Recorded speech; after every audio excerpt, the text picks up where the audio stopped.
Hello, Internet. It is I, Malik Aaron, and welcome back to Box Office Predictions. Today we're going to be talking about Magic Mike's Last Dance. So, as usual, we're going to be going over the pros and cons. So, let's get to it. Pros. So, this is the third Magic Mike movie. And the thing is, Magic Mike basically revolves around male strippers. All right. And that's like the whole gist of these movies. And he started in like 2012 with the original Magic Mike. Very small movie. We're talking like it cost $7 million. That the budget was tiny for this. And and it starred Channing Tatum. And Channing Tatum was already having a really good 2012. Like he had like The Vow and 21 Jump Street, both making 100 million each. But for this, like, how big could this, how successful could this really be? It turned out to be extremely successful because it made over 100 million domestic, 113 million, made like 170 million worldwide. So that was a big profit right there. It opened with like $39 million, which is a lot for a movie like this. And it wasn't even the biggest hit of that weekend. You know what the biggest hit of that weekend was? I'm going to show you. It was Ted. Remember Ted with Seth MacFarlane, that movie? Yeah, that was the biggest hit of the weekend. That was Look how strong that weekend is. Like, I don't know when we'll ever see something like this again, but here's hoping we get like a big weekend like that sometime in the future, where you have like a bunch of movies doing well at once, which is a lot better than just one movie doing well, in my opinion. But yeah, Magic Mike, huge hit. So obviously you make a sequel, Magic Mike XXL, which didn't do as well as the first movie, but still made like 100 million worldwide on a budget of like 14.5 million. So you still get a nice little profit out of that. So yeah, these movies are, well, at least the first two, they're relatively inexpensive and they made money. All right. They have an audience. So, and they were, well, I know the first movie was well received, the sequel, not so much. But they're not like awful movies. They have a okay-ish reputation. So, especially amongst the target demographic, which I'm pretty sure you know who the target demographic is for these movies. I really don't need to tell you. Well, I guess I'll tell you later. But yeah, Magic Mike's, the movies have history of success. So that's a pro right there. First two movies made money. So yeah. So that's pro number one. Pro number two, Channing Tatum. Let's talk about him for a moment.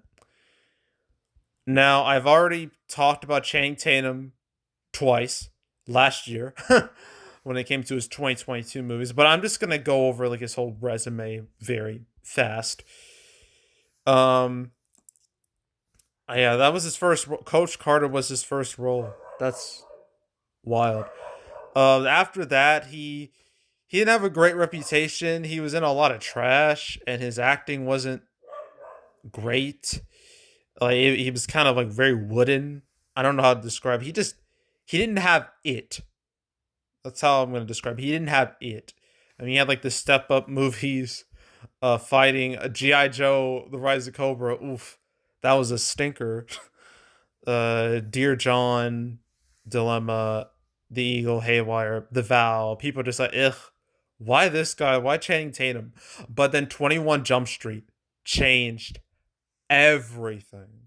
All right. I'm pretty sure everyone groaned when Channing Tatum was cast in that movie.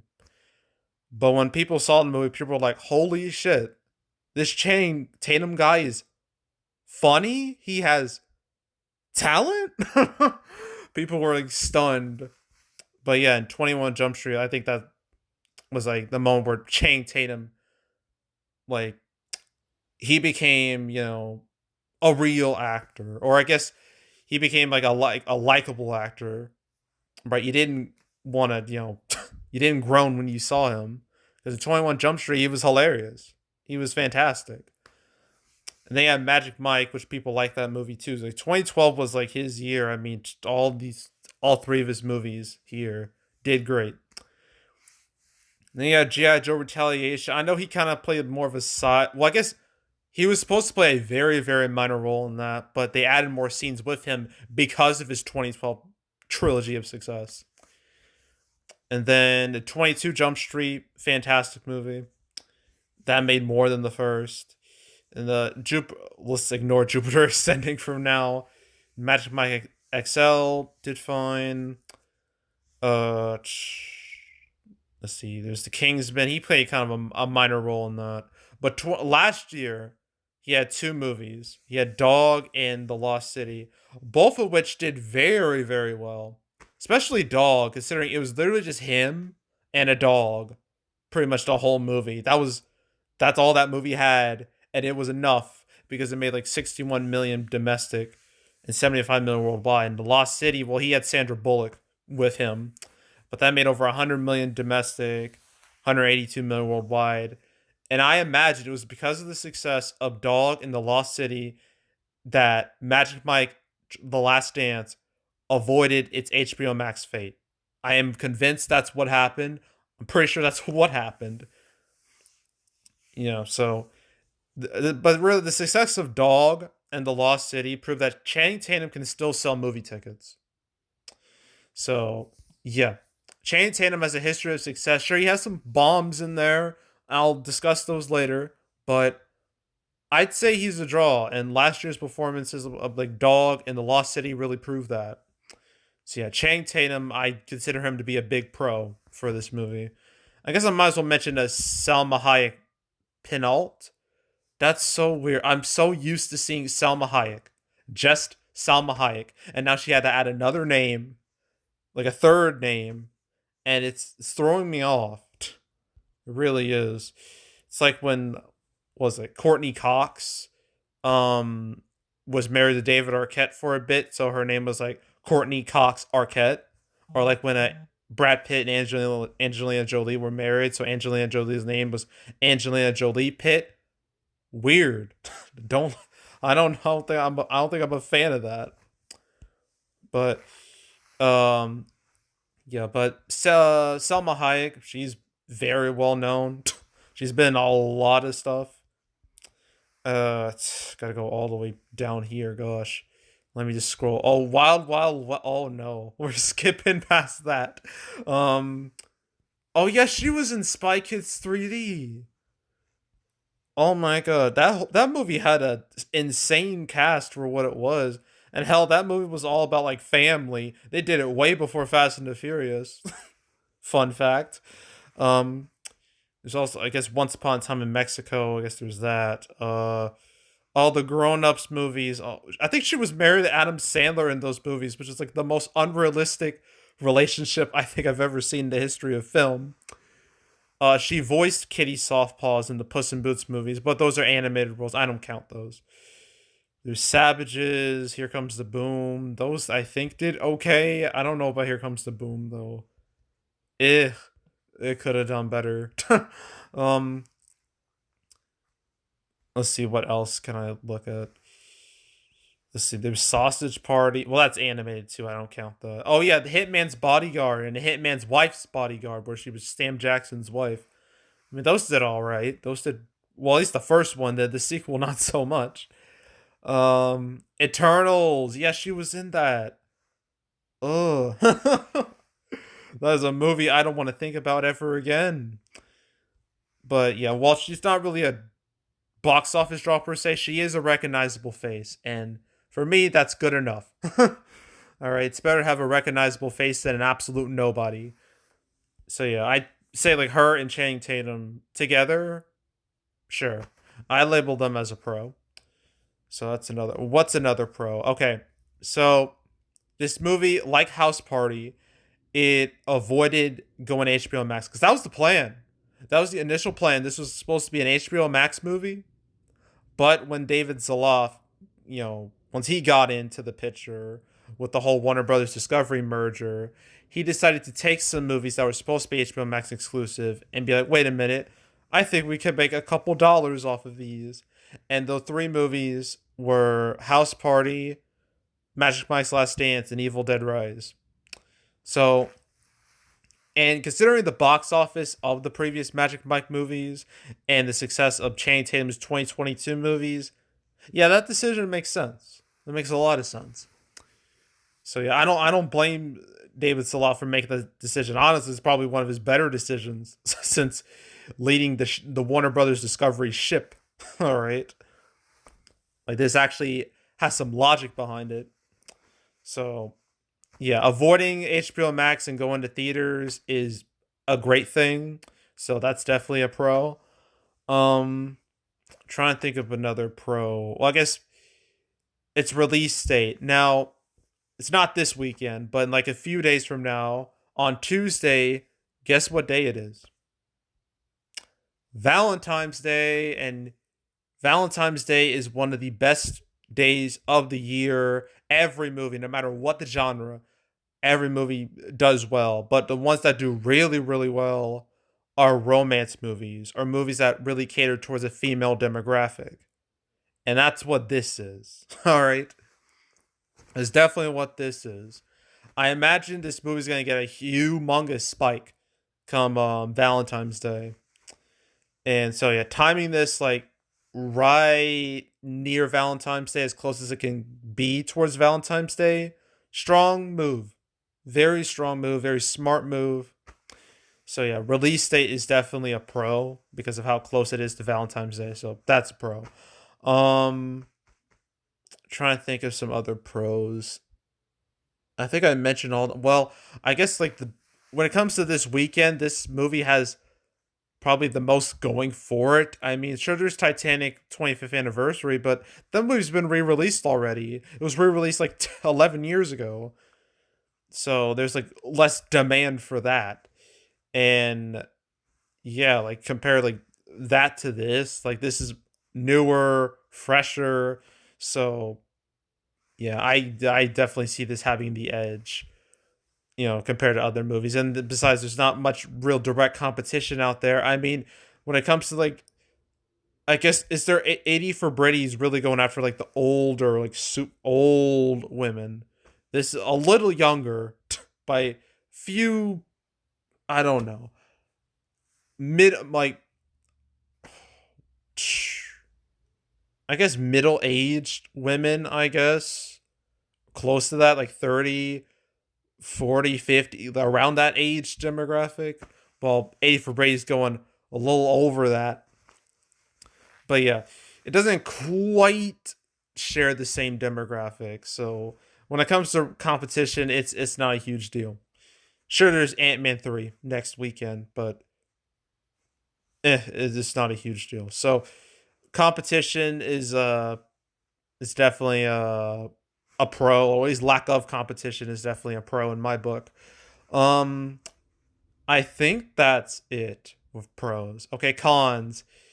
Its review score is not great. It's at 46%, which is far from terrible, but it's very mediocre. So it's not exactly a selling point. Its audience scores is 74%, which seems kind of iffy, like at first glance, because audiences can be like super forgiving towards movies, and I thought this would score like really high. I thought the target demographic would just love the movie to death, but that doesn't seem to be the case. But I'm gonna. Is the cinema score up? Shoot, it's not up, so I can't use that. Hmm. So yeah, its audience score isn't like ideal per se. I mean, for comparison's sake, 80 for Brady, like its audience score. If it can load, all right. Ugh, I don't know why Rotten Tomatoes, their website is ass. I don't know why it's just ugh. Work with me and load, please. Load. Okay, here we go. Sorry that took so long. Okay, that its audience score was 90%. So this feels really iffy when it comes to reactions. So yeah, not so ideal reactions. I would consider that to be a con. Another con is that the advertising has been very weird. Well, I haven't seen a single YouTube ad for this movie, and which is weird because Warner Brothers is very relentless with their advertising. And I haven't seen anything. It's so strange. Maybe it's just me, but yeah, I find it strange. But apparently, they've been advertising this movie heavily on like TV, like all their like channels. Like I think there's like TNT, there's Discovery. Not Discovery have this own channel. It's like all any channel that's under the Warner Brothers Discovery conglomerate has been advertising it because I have seen ads for this movie on TV. So there's that. They're not completely they're not shadow dropping the movie or anything. But yeah, I think they could definitely be doing more with the advertising. You think they'd push it more, but they're not. It's really weird. So that's a con. Another con is that its theater count is a really strange decision because you think this would open like 3,000 theaters. No, no, it's only open like all but like 1,500. I think, yeah, about 1,500 or 1,600. There's no official number out there, but yeah, 1,500, which is just really small and kind of shocking. I mean, I know House Party that was like in what 1,400 theaters, but I kind of expected it for that because I don't know.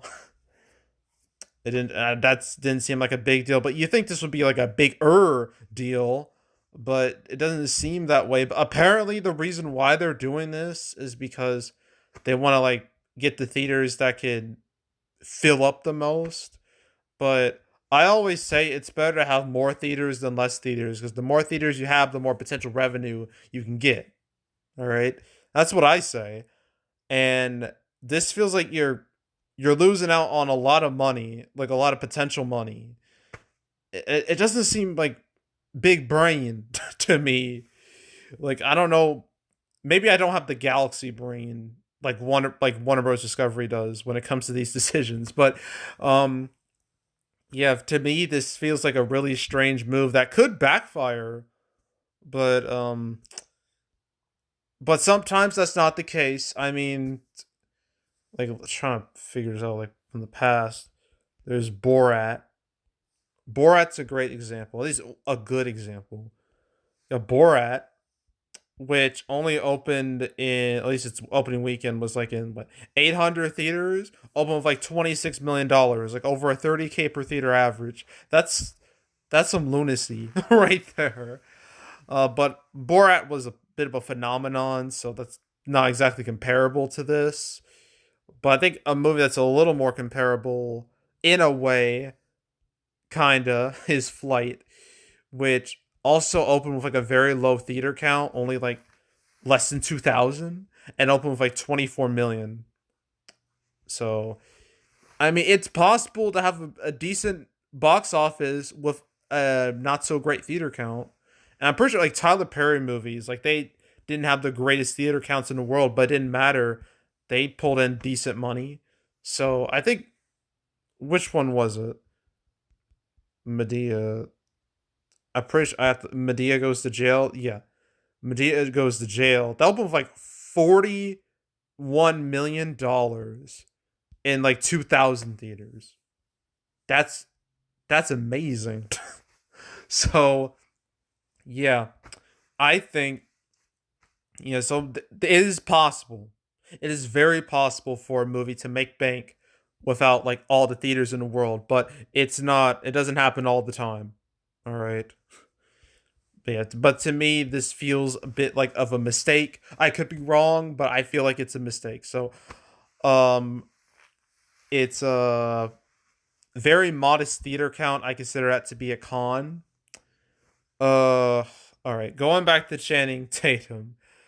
He has had a lot of hits, but he's had some duds. Okay, I think the biggest easily being a Jupiter Ascending, a god awful movie that no one should ever watch, ever. That was like a huge disaster, and I think that's really it. But ugh. And White House Down, that was also a bomb too.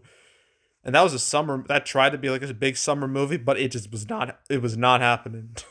So yeah, so all actors, Channing Tatum is not invincible. He will have fail. He does have some failures under his belt. So yeah, I think Logan Lucky that did meh, real So yeah, very So yeah, his he's not immune to failure. I forgot to mention. Oh my God, Steven Soderbergh. How did I forget this man? This man has the weirdest directing credits ever. It's so bizarre. Like, let me go through these very quickly. I think it's like his first real big movie. I don't know if it was Out of Sight, but Aaron Brockovich was like this first big one. Then there was Traffic, which I believe was a big Oscar movie. Then the Ocean's trilogy, 11, 12, 13. Solaris, that did terrible. Uh, Bubble was a weird experimental movie, if I remember. Trying to find the rest. The Informant was like a little movie. It did okay. Oh, Contagion. Oh, the movie that unintentionally predicted life in 2020. Um, that did well, and is probably the most relevant movie to come out of the 2000s, the whole century, honestly. Um, but then Haywire, that didn't do well. They had Magic Mike.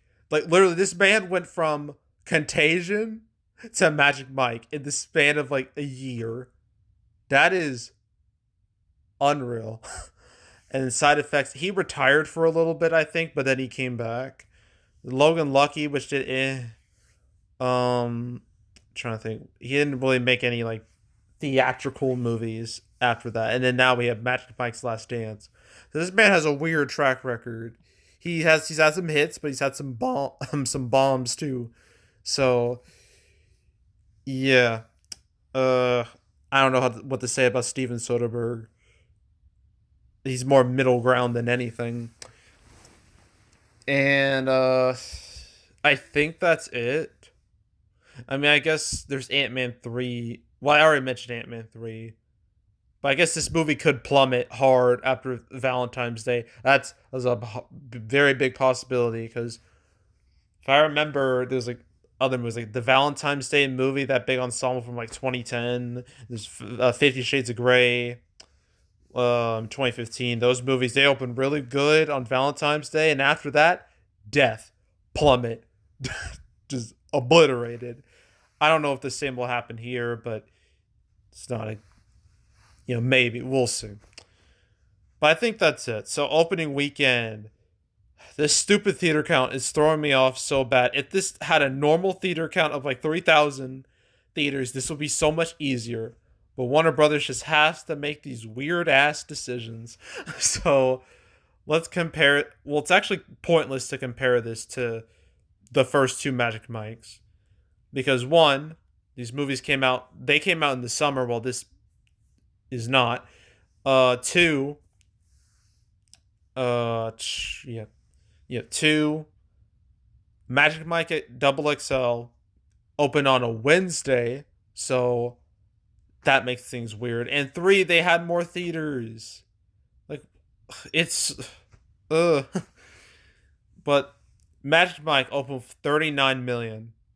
Had a very front loaded opening weekend. Opened like had 19 million opening day, and then it just fell right down after the first day, which isn't too surprising considering obviously the target demographic would show up day one and then just disappear after that. And then Magic Mike XL wasn't as brutal, but yeah, it had a bit more legs to it, but also had a very weird run. Um, like it had a Wednesday, it did well, then it fell off, then it went up a little bit, then it fell off hard come like 4th of July, then it went up. Weird, strange. I don't know how to describe it. But yeah, comparing this to those is pointless. But I think this is definitely gonna open closer to double XL than the first. Um, it could reach double digits if it's really lucky. I don't know anymore, but I think the numbers that are floating right now are between like 9 to 11 million. Actually, that sounds really bad. Oh no. Ugh, you know what? I'm just gonna say 10 million, give or take like a million, like either behind or like either like below 10 or above 10. I'm just gonna say 10 million. 10 million. That's what I'm going with. Just 10 million. Opening weekend, and it's total. God, I don't know. 30 million if it's lucky, unless the movie falls off a cliff after Valentine's Day. We'll see. Um, 30 million, which would be be kind of disastrous for the movie. That'd be real weak. So yeah, it definitely feels like Warner Brothers kind of shot themselves in the foot here. They're make so yeah. That's what I'm going with Magic Mike's Last Dance. So one more movie to talk about this weekend. It's a re-release. It's the Titanic 25th anniversary re-release. And then that's it. And then next week is like what? There's like Marlowe, whatever that is, and then Ant-Man 3. So I guess I'm gonna be talking about those two movies, so stay tuned. But for this weekend, there's also Titanic, so stay tuned for that too. And yeah, that's it. That's all. Make sure to subscribe, like this video, leave a comment, turn on notifications, share the whole drill. Want to check out more videos like this? I have a playlist on the homepage, all previous prediction videos I made this year, and so if you want to watch those or any other prediction videos I made past few years, you can go right ahead. There's also the canceled series where I go over all the movies that were supposed to come out but didn't. I've covered Magic Mike 3 or Magic Mike's Last Dance only once. Only once. And that was episode 155.